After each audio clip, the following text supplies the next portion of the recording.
Good day, everyone. I'm Gemma L. Pocong, the last reporter of Group 6, number 9.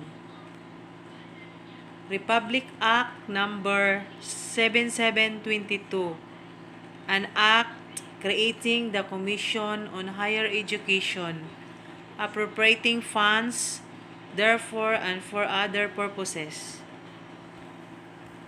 The Commission on Higher Education, CHED, was established by virtue of Republic Act number 7722, otherwise known as the Higher Education Act of 1994, which was signed into law on May 18, 1994.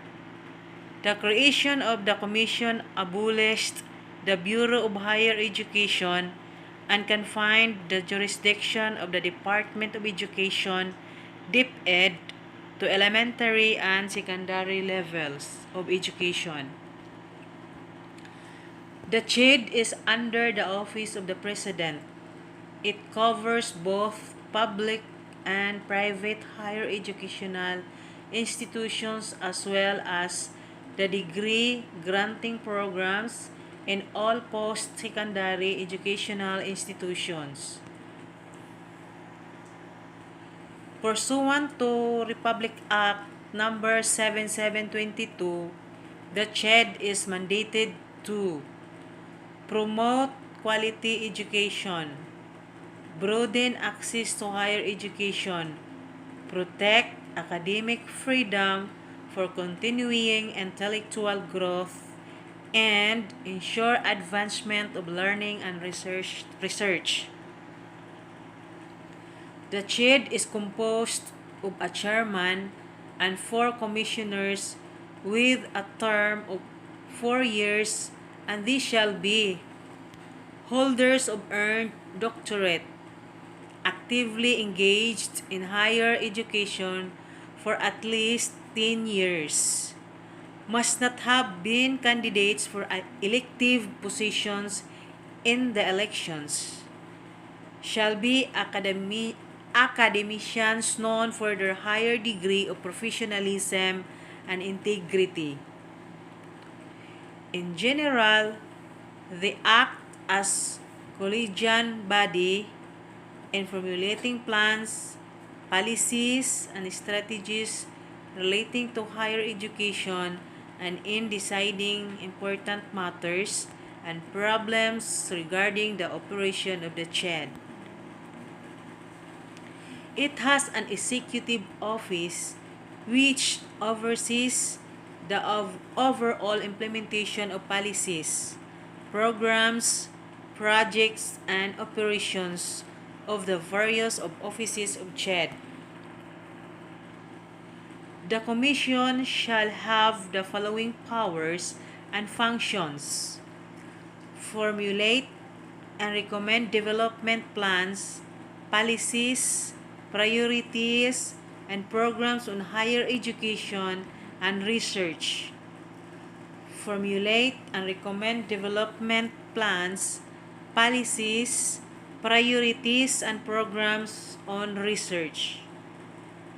Recommend to the executive and legislative branches priorities and grants on higher education and research.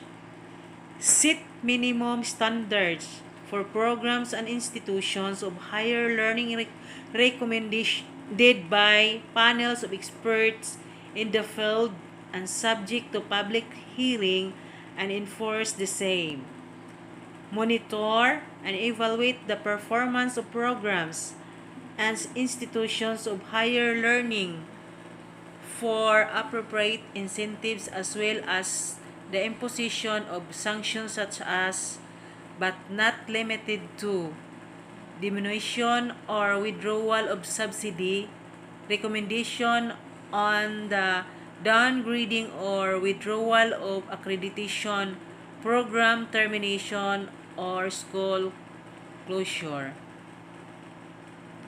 Identify, support, and develop potential centers of excellence in program areas needed for the development of world-class scholarship, nation building, and national development. Recommend to the Department of Budget and Management the budgets of public institutions of higher learning as well as general guidelines for the use of their income.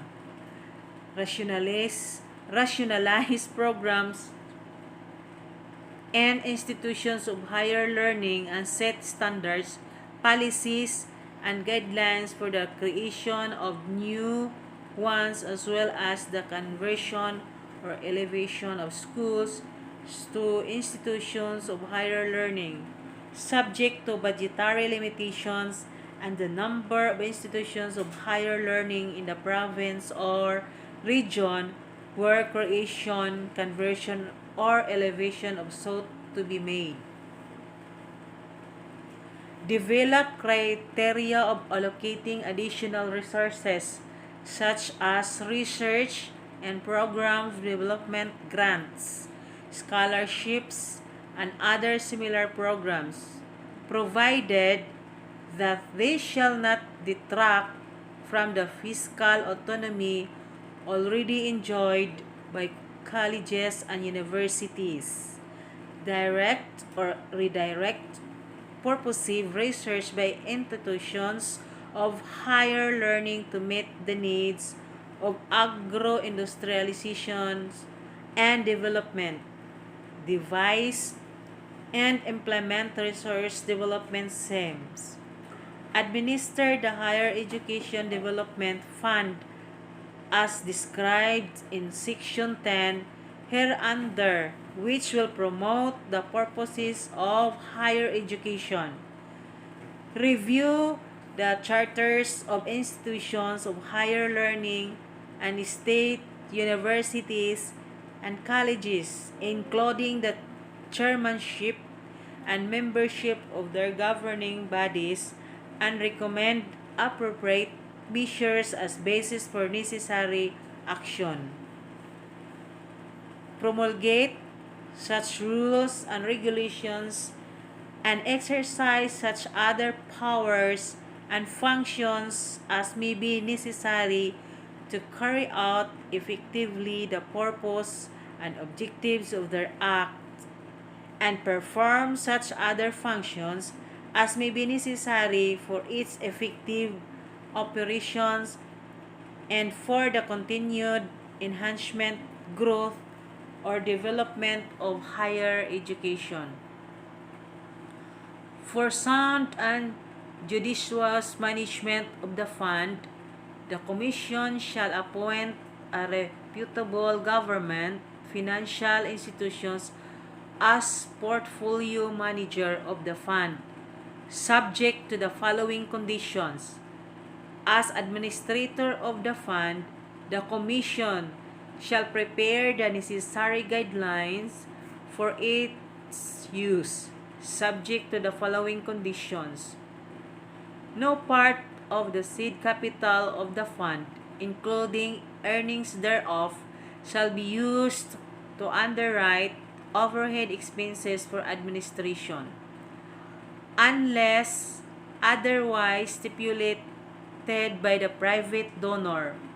Only earnings of private contributions shall be used for administrative expenses.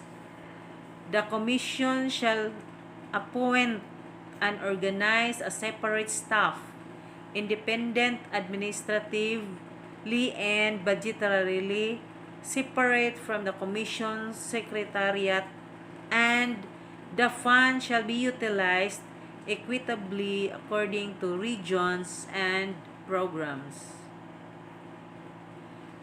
The Commission shall reconstitute and or organize technical panels for different disciplines, program areas. They shall assist the Commission in setting standards and in program and institution monitoring and evaluation. The technical panels shall be composed of senior specialists or academians to be appointed by the Commission. The Commission shall be provide incentives to institutions of higher learning, public and private, whose programs are accredited or whose needs are for accreditation purposes. That's all about my report. Thank you once again.